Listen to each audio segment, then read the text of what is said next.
Mike, check 1212. It's the Y2K collector, and selling video games is not as easy as you think, especially in the current climate that we're in and in the current market that we're in right now. But what happens is that when you are a collector of video games, especially if you're someone who's collected or amassed a large sum of video games, you find yourself asking yourself, would I ever start a video game business? Would I ever open up a video game store? And that's the question that I kind of want to answer today, giving my perspective and maybe some of my thoughts you may find useful or relatable to your situation.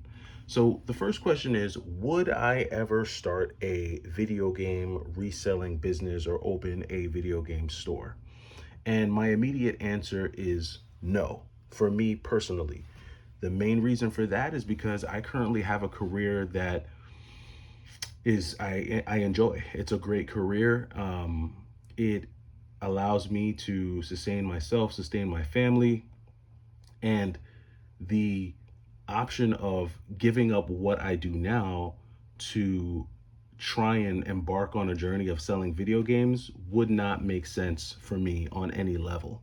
It wouldn't make my life easier, and I do not enjoy the process of selling video games enough to say, yeah, I'm going to go ahead and start a video game business. But all that aside, there are just too many reasons, in my opinion, why starting any kind of video game reselling business or opening any kind of video game store just would not make sense for me. The biggest and most obvious reason why selling video games would be a losing proposition is that most people do not have the ability to source effectively enough to build and maintain an effective video game business. What do I mean? I mean, you have to have places, people, sources that are reliable and consistent enough to continue selling you video games at a low enough price to where you can make a profit from those games. Now, and that's a big part of that business model. The sourcing part of the business model is the most important part of your business model. Um, I've seen a lot of YouTubers over the last 4 to 5 years embark on trying to resell video games. And the ones that I have seen achieve the most success with it are also simultaneously the ones that the gaming community hates the most. I'm joking. I'm joking. I'm joking. But seriously, if you read some of the comments, you would think that these guys are the scum of the earth. But at the end of the day, putting my love for video games aside and putting all emotions aside and looking at it strictly from a capitalistic standpoint, right? The few resellers that have been successful, truly successful at building and maintaining a reselling business are the ones that paid close attention to their system for sourcing video games. And we already know who the big players in this space are. There's no need for me to give them free promo.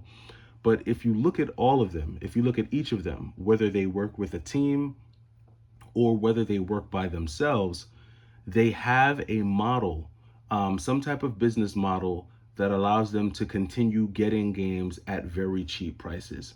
Now, some of that may include them going to retro gaming conventions where they're able to negotiate lower deals, or what some people might say haggle for lower deals, whether that includes them setting up websites or Google Docs or apps on their app store apps that allows them to create buy lists that other would-be resellers can send all their games to them. They've done different things, and some of them have been pretty innovative. Some of them I think have been more effective than others, but sourcing is a huge part of uh, doing any kind of reselling business or starting any business like that. And you get to a point where you can no longer do it on your own. If you think that you can run a multi-million-dollar video game reselling business by yourself, you're foolish. Because if you do think you can do that, that's all you're going to be doing. You're not going to be doing anything else. You won't be showering, you won't be eating, you won't be spending time with friends and family, because all you will be doing every day is sourcing video games, cleaning those video games, listing those video games, selling those video games, mailing them out, collecting the money, balancing the books. There's a lot. And then we haven't even started talking about the marketing and the promotion for people to even know that you sell those games, right? So sourcing is a huge huge aspect of the business. Then I think the on the flip side of that, then you actually have to sell the stuff, right? Like now you have to sell these games. And who are you going to sell these games to, and where are you going to sell these games? So we all know that retro game stores right now are definitely on a decline. I don't really know of many retro game stores that are where business is booming at this particular time. And I'm talking, we are in the middle of January in 2025, and I don't know of many game stores that are just, the business is booming, the people are flocking to their stores and buying everything out the wazoo. In fact, what I'm seeing more than anything else in 2025 is I'm seeing more game stores actually closing. People are closing their doors. And a lot of game store owners are actually moving away from video games altogether, opting for the newest hype thing, which is Pokemon cards. So it's not something that people are, selling these games is not as easy as it used to be, because retro games aren't sexy anymore. They're not the shiny new object anymore. Now Pokemon is, has, taken over. And I think Pokemon has really pushed itself to the forefront. And by Pokemon, I mean Pokemon cards. Pokemon cards have, effectively taken the place of retro games in terms of the new, shiny, hyped up object that speculators want to buy. And so the only folks that I see that are really able to make these sales and sell these games are usually going to be the game stores that have a lot of visibility, that have a lot of brand loyalty, that have built strong networks and a consistent customer base. And even those stores, in my opinion, are still somewhat struggling. So selling the games poses a whole other side of the coin in terms of the challenge of, running a retro video game business, or even a video game business in general, just trying to sell those games. Now, again, we do know the top 5 to 6 retro video game YouTubers who have stores or who have businesses that sell those businesses. And they're, for the most part, either using things like Amazon, eBay, um, or they have a storefront, or they're going to conventions. Believe it or not, conventions do a lot of damage for, in a good way, for a lot of these resellers. It's usually at these conventions where they're able to kind of, rake in a lot of profit, because they're basically planting themselves in a space for 2 to 3 days where you have the most concentrated number of retro video game enthusiasts who are probably willing to buy a lot of stuff that they see. They're going there with pockets full of cash to make deals. So if you are a video game reseller and you do 4, 5, 6 conventions in a year, and each of those conventions, even if those conventions only net you $15,000 in profit, well, that's $75,000 on top of anything you're doing on your online businesses, any little side deals that you're doing, Facebook Marketplace, so on and so forth, right? So it is a hustle. And that is the third reason why, or the third challenge that I think is posed when attempting to get into any kind of video game reselling business. It's the hustle factor. If you are going into selling video games or reselling retro games, there is a hustle aspect to that business that does not work for me. It would never work for me. I enjoy spending time with my kids too much to engage with that. And you're doing 10 conventions a year, you're constantly outsourcing, you're constantly going to flea markets, you're constantly making deals, you're constantly on Facebook Marketplace doing meetups, doing drop-offs, doing pickups, and all that time, gas, energy that's spent is a hustle that I'm just not in the mood. I'm not in the mood for, at least not at this stage of my life. Who knows, maybe that could change, but I'm just not built for it. And to be quite frank, I don't think many people are built for it. I don't think many people understand the level of hustle that goes into trying to do any type of reselling or video game business. And I think people think that they're just going to buy games, put them on a shelf, and people are going to walk up and buy them.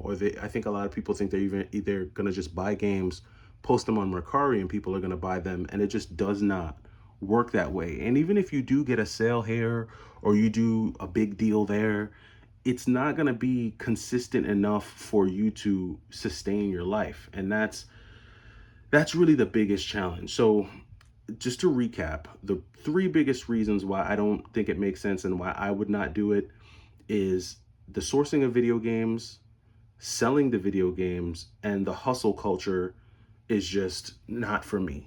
Now, I do think that there is other things you can do with retro video games outside of just buying and selling them that you can build a business around.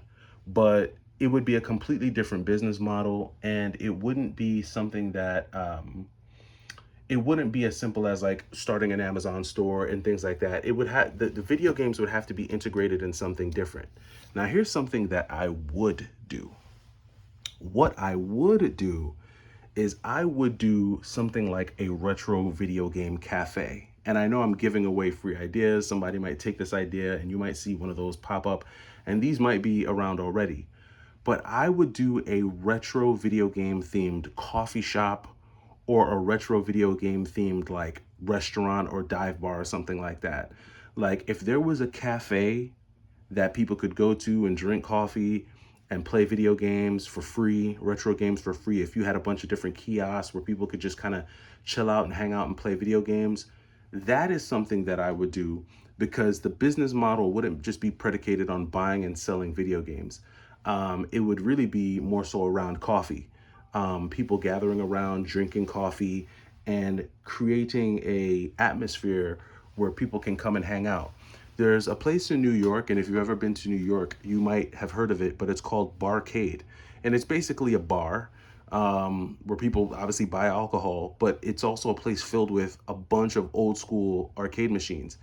And every single time I've gone to that place, it's been jam packed because there's nothing better than people just getting wasted and playing Teenage Mutant Ninja Turtles, the arcade game. People love that place.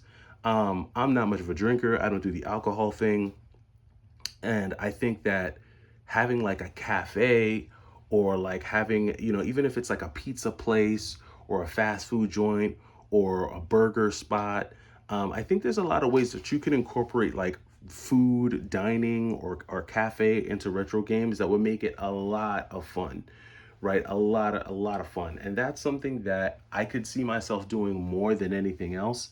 Um, I would definitely see myself doing that. That would be like a really awesome retirement project. And so when I collect like all of these games, all the games that I have in my collection now, these are really awesome games that I'm thinking I would use. I might use some of these games and have that kind of, that ambiance, that retro ambiance with like a little bit of like a retro cafe or like a retro fast food joint, something like that. I think is something that would be pretty cool. And that could be one aspect of the business. And then on the back end, if I did decide to engage in buying and selling of retro games, or if I had a section in the restaurant where it was like the retro library, or however you want to call it, where you people folks can come and buy games and trade games and things like that, we would be able to facilitate that as well. And then on top of that, we could host different nights throughout the week. Monday night would be hack and slash night. Tuesday night would be RPG night. Thursday night would be, Mario Party night, so on and so forth. And I think there's a lot of really interesting things you can do with retro games, incorporating it into a business model that just doesn't hinge on buying and selling video games exclusively. There's a lot of things you can do there. And I may do that. You guys may see me embark on something like that. I've got some ideas, and I've been thinking about it, and that's something that I may do. And hopefully, if I do embark on something like that, I'll be happy to share it with the channel and share it with those who have been following me for the last 4 years, wondering what the heck is Y2K going to do with all those games.